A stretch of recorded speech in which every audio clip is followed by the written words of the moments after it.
Bueno gente, hoy vamos a hacer la ruta del Savens de la Febró. Estamos de estreno, vamos con la moto nueva que se compró no hará mucho. Es una Tracer 7 del 2024. Soy nuevo con el carnet A2, llevo unos meses.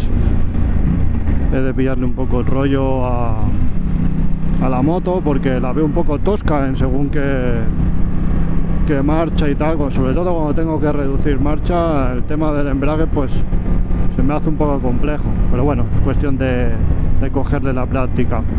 Aparte voy con la mujer y las dos maletas laterales y el baúl, más la falta de experiencia, pues en fin, lo dicho, vamos a hacer la ruta del Savens de la Febró en la zona de la Musara, ese sitio que tiene tanto misterio. Sale a veces alguna cosita por Cuarto Milenio y nada, a ver qué tal se nos da, si el clima acompaña y podemos disfrutar de la ruta.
Nosotros empezamos la ruta desde el refugio de la Musara. Os dejo un mapa de la ruta que nosotros hemos hecho hacia el Savens, a ver si os puede servir para guiaros un poco.